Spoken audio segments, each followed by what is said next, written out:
ಸಮಸ್ತ ಯೂಟ್ಯೂಬ್ ವೀಕ್ಷಕರಿಗೆ unique tech YouTube ಚಾನೆಲ್ಗೆ ಸ್ವಾಗತ. ಸ್ನೇಹಿತರೆ, ನಾವು ನಿಮಗೆ ಯಾವಾಗಲೂ ಇಂಟ್ರೆಸ್ಟಿಂಗ್ ಸ್ಟೋರಿನ ಹೇಳ್ತಾನೆ ಇರ್ತೀವಿ. ಆದರೆ ಇವತ್ತು ನಾವು ನಿಮಗೆ ಹೇಳೋಕೆ ಹೊರಟಿರೋದು ನೈಜ ಘಟನೆಯನ್ನ.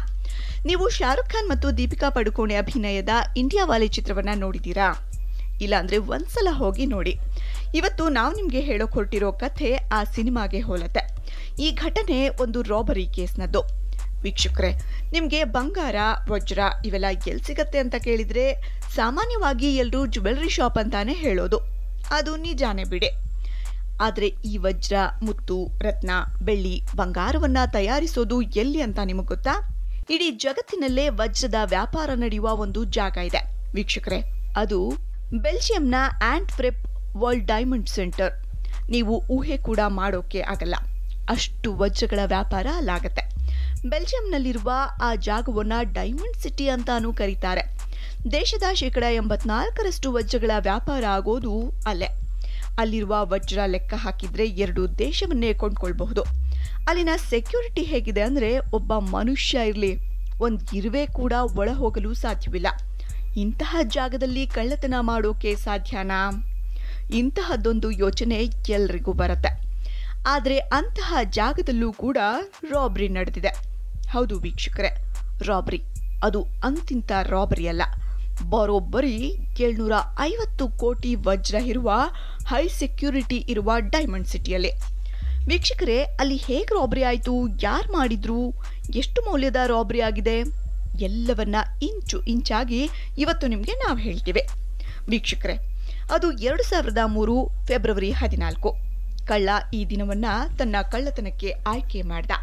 ಈ ರಾಬರಿ ಪ್ಲಾನಿಂಗ್ನ ಮಾಸ್ಟರ್ ಮೈಂಡ್ ಯಾರು ಅಂದ್ರೆ, ಆತನ ಹೆಸರು ಲಿಯೋನಾರ್ಡೋ ನಾಟರ್ಬಾಟೋಲಾ. ಇವನೇ ವೀಕ್ಷಕರೇ. ಈತನೇ ಆ 7 ಸುತ್ತಿನ ಕೋಟೆಯನ್ನ ಭೇದಿಸಿದಾತ. ಈ ರಾಬರಿಯನ್ನ ಆತ ರಾತ್ರಿ ಹೋಗಿ ಬೆಳಗ್ಗೆ ಒಳಗೆ ಮುಗಿಸಿದ್ದಲ್ಲ. ಅಸಲಿಗೆ ಈ ರಾಬರಿಗೆ ಆತ 3 ವರ್ಷಗಳ ಕಾಲ ಪ್ರಾಕ್ಟೀಸ್ ಮಾಡಿ ಪ್ಲಾನಿಂಗ್ ಕೂಡ ಮಾಡಿದ್ದ. ಹೌದು ಸ್ನೇಹಿತರೆ, ಸತತವಾಗಿ 3 ವರ್ಷಗಳ ಕಾಲ ಕಾದು ಈ ರಾಬರಿಯನ್ನ ಆತ ಮಾಡಿದ್ದ. ಆ ಡೈಮಂಡ್ ಸೆಂಟರ್ನ ಸೆಕ್ಯೂರಿಟಿ ಹೇಗಿತ್ತು, ಆ ವಜ್ರವನ್ನ ಹೇಗಿಟ್ಟಿದ್ರು ಅಂದ್ರೆ, ಅದು 7 ಸುತ್ತಿನ ಕೋಟೆ. ಅಲ್ಲಿಯವರೆಗೂ ಯಾರೂ ಬಳಸದ ತಾಂತ್ರಿಕತೆ ಅಲ್ಲಿತ್ತು. ಆ ಲಾಕರ್ನ ಹೇಗೆ ತಯಾರಿಸಿದ್ರು ಅಂದ್ರೆ, 10 ಎಳೆಯ ಕಬ್ಬಿಣದ ಬಾಗಿಲು. ಆ ಬಾಗಿಲನ್ನ ಡ್ರಿಲ್ಲಿಂಗ್ ಮಷೀನ್ ಇಂದ ಒಡೆಯೋಕ್ ಹೋದ್ರೆ 10 ಗಂಟೆಗಳು ಬೇಕಾಗತ್ತೆ. ಡೋರ್ನ ಮುಂಭಾಗದಲ್ಲಿ ಒಂದು ಕ್ಯಾಮೆರಾ, ಅದು ಸತತವಾಗಿ 24 ಗಂಟೆಗಳ ಕಾಲವೂ ರೆಕಾರ್ಡ್ ಆಗ್ತಾ ಇರುತ್ತೆ. ಒಂದ್ ವೇಳೆ ಡೋರ್ನ ಕೀ ಇದ್ರೆ ಡ್ರಿಲ್ಲಿಂಗ್ ಮಷೀನ್ನ ಅವಶ್ಯಕತೆ ಇರೋದಿಲ್ಲ. ಆದರೆ ಆ ಡೋರನ್ನ ಪ್ರವೇಶ ಇಲ್ದವರು ಮುಟ್ಟಿದ್ರೆ ಅಲಾರಾಮ್ ಆಗತ್ತೆ. ಆ ಡೋರ್ನಲ್ಲಿ ವೈಬ್ರೇಷನ್ ಸೆನ್ಸರ್ ಇದೆ. ಇನ್ನು ಕಬ್ಬಿಣದ ಬಾಗಿಲನ್ನ ತೆಗೆಯೋದಿಕ್ಕೆ 2 ಕೀ ಇರತ್ತೆ. ಒಂದು ಪಾಸ್ವರ್ಡ್ ಲಾಕ್, ಇನ್ನೊಂದು ಕೀ ಲಾಕ್. ಆ ಕೀಯನ್ನ ಏನೇ ಮಾಡಿದ್ರೂ ನಕಲಿ ಮಾಡಲು ಸಾಧ್ಯವೇ ಇಲ್ಲ. 2-3 ಅತಿ ಉದ್ದನೆಯ ಕೀ ಅದು. ಕಬ್ಬಿಣದ ಬಾಗಿಲು ತೆರೆದ ಮೇಲೆ ಕಬ್ಬಿಣದ ಜಾಲಿಯ ಬಾಗಿಲೊಂದು ಇರುತ್ತೆ. ಅದಕ್ಕೆ ಬೇರೆಯೇ ಲಾಕ್ ಇರುತ್ತೆ. ಈ ಬಾಗಿಲ ಒಳಗೆ ಇರೋದೇ ಮೈ ಲಾಕರ್ ವಜ್ರಗಳಿರುವ ಜಾಗ. ಅದರ ಮಧ್ಯದಲ್ಲಿ ಒಂದು ಕ್ಯಾಮ್ರಾ ಇರುತ್ತೆ. ಅದು 24 ಗಂಟೆ ಆನ್ ಆಗೇ ಇರುತ್ತೆ. ಇದರ ಬಲಭಾಗದಲ್ಲಿ ಲೈಟ್ ಸೆನ್ಸಾರ್ ಇರುತ್ತೆ. ಸ್ವಲ್ಪ ಬೆಳಕಿನ ಪ್ರಖರ ಬಿದ್ರೂ ಅದು ಶಬ್ದ ಮಾಡುತ್ತೆ. ಮತ್ತೊಂದು ಬದಿಯಲ್ಲಿ ಹೀಟ್ ಸೆನ್ಸಾರ್ ಇರುತ್ತೆ. ಅದರ ಮೇಲೆ ಯಾವುದೇ ಜೀವಿ ಓಡಾಡಿದ್ರೂ ಕೂಡ ಶಬ್ದ ಮಾಡುತ್ತೆ. ಇಷ್ಟೊಂದು ಹೈ ಸೆಕ್ಯೂರಿಟಿ ಇದ್ರೂ ಲಿಯೋನಾರ್ಡೋ ಹೇಗೆ ಕಳ್ತನ ಮಾಡಿರ್ಬೋದು ಹೇಳಿ? ಅಸಲಿಗೆ ಆತ 2000 ಇಸ್ವಿಯಲ್ಲಿ ಆ ಡೈಮಂಡ್ ಸೆಂಟರ್ನಲ್ಲಿ ಒಂದು ಆಫೀಸನ್ನ ರೆಂಟ್ಗೆ ಪಡೆದಿರ್ತಾನೆ. ವಜ್ರದ ವ್ಯಾಪಾರಿಯಾಗಿ ಕೆಲಸ ಮಾಡ್ತಿರ್ತಾನೆ. ಅವನ ಪ್ಲಾನ್ನ ಮೊದಲ ಹಂತವೇ ಎಲ್ಲರ ಮನಸ್ಸು ನಂಬಿಕೆಗಿಟ್ಟಿಸ್ಕೊಳ್ಳೋದು. ಅದರಲ್ಲಿ ಆತ ಯಶಸ್ವಿ ಆಗ್ತಾನೆ. ಆತ ಡೈಮಂಡ್ ಆಫೀಸರ್ ಜೊತೆ ಕ್ಲೋಸ್ ಆಗ್ತಾನೆ. ಅದರಿಂದಾನೇ ಆತ ಆಫೀಸ್ನಲ್ಲಿ ಎಲ್ಲಾ ಕಡೆ ಓಡಾಡೋ ಪಾಸ್ ಕೂಡ ಪಡ್ಕೊಂಡಿರ್ತಾನೆ. ತನ್ನ ಲಾಕರ್ನ ಪ್ರವೇಶಿಸುವ ಅವಕಾಶ ಕೂಡ ಅವನಿಗೆ ಸಿಗತ್ತೆ. ಆತ ಪರ್ಫೆಕ್ಟ್ ಆಗಿ ಪ್ಲಾನ್ ಮಾಡಿದ್ದ. ಲಾಕರ್ ಒಳಗೆ ಹೋಗುವಾಗ ಪೆನ್ ಕ್ಯಾಮೆರಾವನ್ನ ಜೇಬ್ನಲ್ಲಿಟ್ಕೊಂಡು ಹೋಗ್ತಿದ್ದ. ಅದರಲ್ಲಿ ಸೀಕ್ರೆಟ್ ಕೋಡ್ ಅನ್ನ ರೆಕಾರ್ಡ್ ಮಾಡಿಟ್ಟಿದ್ದ. ನಂತರ 5 ಜನರ ಟೀಮ್ನ ರೆಡಿ ಮಾಡ್ತಾನೆ. ಅವರು ಸಾಮಾನ್ಯ ವ್ಯಕ್ತಿಗಳಲ್ಲ, ಬದಲಿಗೆ ಒಬ್ಬೊಬ್ರು ಒಂದೊಂದರಲ್ಲಿ ಎಕ್ಸ್ಪರ್ಟ್ಸ್. ಲಿಯೋನಾರ್ಡನ್ಗೆ ಬಿಟ್ರೆ ಒಬ್ಬರ ಬಗ್ಗೆ ಇನ್ನೊಬ್ಬರಿಗೆ ಗೊತ್ತಿರಲ್ಲ. ಅವರ ನಿಜವಾದ ಹೆಸರು ಕೂಡ ಒಬ್ಬರಿಗೂ ಗೊತ್ತಿರಲ್ಲ. ಒಂದ್ ವೇಳೆ ಸಿಕ್ಕಾಕೊಂಡ್ರೆ ಪ್ಲಾನ್ ಆಗ್ಲಿ ಇನ್ಫಾರ್ಮೇಶನ್ ಆಗ್ಲಿ ಯಾರಿಗೂ ಗೊತ್ತಾಗಬಾರ್ದು ಅಂತ ಈ ರೀತಿ ಮಾಡಿದ್ದ. ಎಲ್ರಿಗೂ ಬೇರೆ ಬೇರೆ ಹೆಸರು ಹೇಳಿ ಪರಿಚಯಿಸಿದ್ದ. ಆದ್ರೆ ನಾವು ನಿಮ್ಗೆ ಅವರ ನಿಜವಾದ ಹೆಸರನ್ನ ಹೇಳ್ತೀವಿ ಕೇಳಿ. ಮೊದಲನೆಯವ ಸೆನ್ಸಾರ್ನಿಂದ ಬರುವ ಅಲಾರಾಮನ್ನ ಬಂದ್ ಮಾಡೋಕೆ ನೇಮಕ ಮಾಡಿದ್ದ. ಆತನ ಹೆಸರು ಸೈಮನ್. ಎರಡನೆಯವ ಮೋಸ್ಟರ್ ಅಂದಿದ್ದ, ಯಾಕಂದ್ರೆ ಆತ ಬಲು ಶಕ್ತಿಶಾಲಿಯಾಗಿದ್ದ. ಆತನ ನಿಜವಾದ ಹೆಸರು ಫರ್ಡಿನಾಡೋ ಫೀಟ್ತೋ. ಮೂರನೆಯವ ಫಿಟ್ರೋ.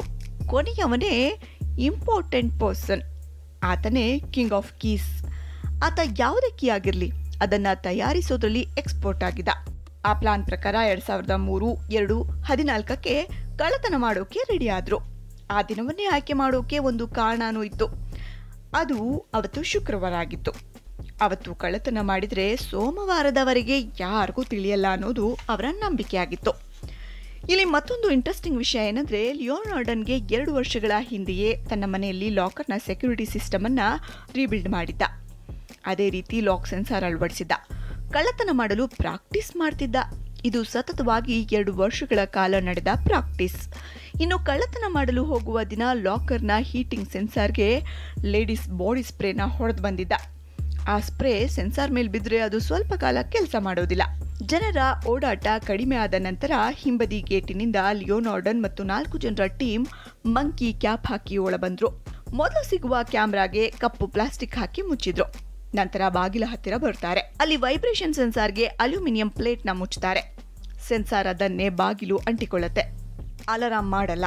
ಮುಂದೆ ಪಿನ್ ನಂಬರ್ ಬೇಕು, ಅದನ್ನ ಆತ ಮೊದಲೇ ಪೆನ್ ಕ್ಯಾಮರಾದಿಂದ ತಿಳ್ಕೊಂಡಿದ್ದ. ಈಗ ಲಾಕ್ ಓಪನ್ ಆಗತ್ತೆ. ನಂತರ ಲಾಕ್ ಕೀ ಇದೆ, ಅದನ್ನ ಕಿಂಗ್ ಆಫ್ ಕೀಸ್ ತೆಗಿತಾನೆ. ನಂತರ ಕಬ್ಬಿಣದ ಜಾಲೆ, ಅದನ್ನ ಕೀಯಿಂದ ತೆಗಿತಾರೆ. ಹೀಟರ್ ಸೆನ್ಸಾರ್ಗೆ ಸ್ಪ್ರೇ ಹಾಕಿದ್ದಕ್ಕೆ ಅದು ವರ್ಕ್ ಆಗ್ತಿರಲ್ಲ. ನಂತರ ಸಿಗೋದೇ ಮೈ ಲಾಕರ್. ಅದನ್ನ ಆತ 2 ವರ್ಷಗಳಿಂದ ಮನೆಯಲ್ಲಿ ಪ್ರಾಕ್ಟೀಸ್ ಮಾಡಿದಂತೆ ಹೋಗಿ ತೆಗಿತಾನೆ. ಅಲ್ಲಿದ್ದ 750 ಕೋಟಿ ಬೆಲೆ ಬಾಳುವ ವಜ್ರವನ್ನ ಕದ್ದು ಎಸ್ಕೇಪ್ ಆಗ್ತಾರೆ. ಒಳಗೆ ಬಂದದ್ದು ಹೊರಗೆ ಹೋದದ್ದು ಯಾರಿಗೂ ತಿಳಿಯಲ್ಲ. ಸೋಮವಾರ ಬೆಳಗ್ಗೆ ಆಫೀಸರ್ ಬಂದು ಲಾಕರ್ ಓಪನ್ ಮಾಡಿ ನೋಡಿದಾಗ ಬೆಚ್ಚಿ ಬೀಳ್ತಾರೆ. ಲಾಕರ್ನ ಒಳಗೆ ವಜ್ರಗಳೇ ಇರೋದಿಲ್ಲ. ಪೊಲೀಸರಿಗೆ ಕರೆ ಮಾಡಿ ಕಂಪ್ಲೇಂಟ್ ಮಾಡ್ತಾರೆ. ಪೊಲೀಸರ ಟೀಮ್ ಬಂದು ಇನ್ವೆಸ್ಟಿಗೇಷನ್ ಮಾಡುತ್ತೆ. ಅಲ್ಲಿ ಒಬ್ಬರ ಫಿಂಗರ್ ಪ್ರಿಂಟ್ ಕೂಡ ಸಿಗೋದಿಲ್ಲ. ಕ್ಯಾಮ್ರಾ ಚೆಕ್ ಮಾಡಿದಾಗ ಮಂಕಿ ಕ್ಯಾಪ್ ಹಾಕಿ ಒಳಗೆ ಬಂದಿರೋದು ಅಷ್ಟೇ ಕಾಣಿಸುತ್ತೆ. 750 ಕೋಟಿ ಬೆಲೆ ಬಾಳುವ ವಜ್ರ ಕಳ್ಳತನ ಆಗಿದೆ ಅಂದ್ರೆ ಅದು ಆಶ್ಚರ್ಯಕಾರಿ ವಿಷಯ. ಇಂತಹದೊಂದು ಕಳ್ಳತನ ಇತಿಹಾಸದಲ್ಲೇ ಆಗಿರಲ್ಲ. ಹೀಗಾಗಿ ಈ ವಿಷಯ ಕಾಡ್ಗಿಚ್ಚಿನಂತೆ ಎಲ್ಲೆಡೆ ಹಬ್ಬಿತ್ತು. ಟಿವಿ, ನ್ಯೂಸ್ ಪೇಪರ್ ಎಲ್ಲ ಕಡೆ ಅದೇ ಸುದ್ದಿ. ಪೊಲೀಸರು ಸೀರಿಯಸ್ ಆಗಿ ತನಿಖೆ ಮಾಡಲು ಶುರು ಮಾಡ್ತಾರೆ. ಫೆಬ್ರವರಿ 19ಕ್ಕೆ ಪೊಲೀಸ್ ಸ್ಟೇಷನ್ಗೆ ಒಂದು ಫೋನ್ ಬರುತ್ತೆ. ಕರೆ ಮಾಡಿದ ವ್ಯಕ್ತಿ ವಜ್ರಗಳನ್ನ ಇಟ್ಟಿದ್ದ ಕವರ್ಗಳನ್ನ ಸೂಪರ್ ಮಾರ್ಕೆಟ್ ಹತ್ತಿರ ಇರುವ ಕಸದ ಬುಟ್ಟಿಯಲ್ಲಿದೆ ಅಂತ ಮಾಹಿತಿ ನೀಡ್ತಾನೆ. ಪೊಲೀಸರು ಅಲ್ಲಿ ಹೋಗಿ ತನಿಖೆ ಮಾಡಿದಾಗ ಅಲ್ಲೇ ಪಕ್ಕದಲ್ಲಿದ್ದ ಅಂಗಡಿಗೆ ಕ್ಯಾಮೆರಾ ಇರೋದು ನೋಡ್ತಾರೆ. ಹೋಗಿ ಚೆಕ್ ಮಾಡಿದಾಗ ಕವರ್ನ ಬಿಸಾಡಿ ಹೋಗ್ತಾ ಇರೋದು ಲಿಯೋನಾರ್ಡನ್ ಎಂಬುದು ಗೊತ್ತಾಗತ್ತೆ. ಆತ ಯಾರು ಅನ್ನೋದು ಎಲ್ರಿಗೂ ಗೊತ್ತಿರುತ್ತೆ. ತಕ್ಷಣ ಆತನನ್ನ ಅರೆಸ್ಟ್ ಮಾಡ್ತಾರೆ. ಅವನ ಟೀಮ್ನಲ್ಲಿ 4 ಜನ ಮಾತ್ರ ಇರ್ತಾರೆ. ಒಬ್ಬ ತಪ್ಪಿಸ್ಕೊಂಡ್ಬಿಟ್ಟಿದ್ದ.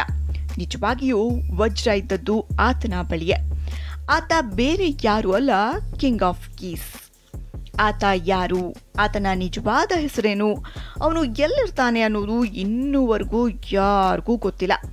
ನಂತರ ಲಿಯೋನಾರ್ಡನ್ಗೆ 10 ವರ್ಷ ಮತ್ತು ಉಳಿದವರಿಗೆ 5 ವರ್ಷ ಶಿಕ್ಷೆ ಆಗುತ್ತೆ. ಲಿಯೋನಾರ್ಡನ್ ಹೊರಬಂದ ಮೇಲೆ ಎಲ್ಲರನ್ನ ಬೆಚ್ಚಿ ಬೀಳಿಸೋ ಮಾಹಿತಿ ತಿಳಿಸ್ತಾನೆ. ಅದುವೇ ಈ ಕಳ್ಳತನದ ಮಾಸ್ಟರ್ ಮೈಂಡ್ ನಾನಲ್ಲ, ಅಸಲಿಗೆ ಅದೇ ಡೈಮಂಡ್ ಸಿಟಿಯ ಹೈಯರ್ ಆಫೀಸರ್ ಅಂತ. ಅಲ್ಲಿ ಕಳ್ಳತನ ಆದರೆ ಅದನ್ನ ಇನ್ಶೂರೆನ್ಸ್ ಮೂಲಕ ಕ್ಲೈಮ್ ಮಾಡಬಹುದು ಅನ್ನೋದು ಆತನಿಗೆ ಗೊತ್ತಿತ್ತು. ತಾನು ಕಳ್ಳತನ ಮಾಡಿದ್ದು ಕೇವಲ $20 ಮಿಲಿಯನ್ ವಜ್ರ. ಇನ್ಶೂರೆನ್ಸ್ ಹಣಕ್ಕಾಗಿ 750 ಕೋಟಿ ಮೌಲ್ಯದ ವಜ್ರ ಕಳ್ಳತನ ಆಗಿದೆ ಅಂತ ಸುಳ್ಳು ಹೇಳಿದ್ದಾರೆ ಅಂತ ಬೆಚ್ಚಿ ಬೀಳಿಸೋ ಸತ್ಯ ಹೇಳಿದ್ದಾನೆ. ಇಲ್ಲಿ ಒಂದು ವಿಷಯ ಗಮನಿಸಬೇಕು ವೀಕ್ಷಕರೇ, ಈ ಎಲ್ಲಾ ಘಟನೆ ನಡೆದು 9 ವರ್ಷಗಳು ಕಳೆದಿವೆ. ಆದರೂ ಆ ಕಿಂಗ್ ಆಫ್ ಕೀಸ್ ಯಾರು ಅಂತ ಇನ್ನೂ ತಿಳಿದಿಲ್ಲ. ಅಲ್ಲಿ ಎಷ್ಟು ಮೌಲ್ಯದ ವಜ್ರ ಕಳುವಾಗಿದೆ ಅದೂ ಕೂಡ ತಿಳಿದಿಲ್ಲ. ಕಳುವಾದ ವಜ್ರದ ಒಂದೇ ಒಂದು ತುಂಡು ಕೂಡ ಇಲ್ಲಿವರೆಗೂ ಸಿಕ್ಕಿಲ್ಲ. ನೋಡಿದ್ರಲ್ಲ ವೀಕ್ಷಕರೇ, ಹೇಗೆ ಒಬ್ಬ ವ್ಯಕ್ತಿ 7 ಸುತ್ತಿನ ಕೋಟೆಯಾದ ಡೈಮಂಡ್ ಸಿಟಿಯನ್ನ ಭೇದಿಸಿದ್ದ ಅಂತ. ಇದಾಗಿತ್ತು ಇವತ್ತಿನ ವಿಶೇಷ ವಿಡಿಯೋ ಇಷ್ಟ ಆದರೆ ಲೈಕ್ ಮಾಡೋದನ್ನ ಮರಿಬೇಡಿ. ದಿನನಿತ್ಯದ ಇನ್ಫಾರ್ಮೇಷನ್ ವಿಡಿಯೋಗಾಗಿ ನಮ್ಮ ಚಾನಲ್ ಅನ್ನ ಸಬ್ಸ್ಕ್ರೈಬ್ ಆಗಿ. ಮತ್ತೆ ಮುಂದಿನ ವಿಡಿಯೋದಲ್ಲಿ ಸಿಗ್ತೀವಿ. ಅಲ್ಲಿವರೆಗೂ ನಮಸ್ಕಾರ.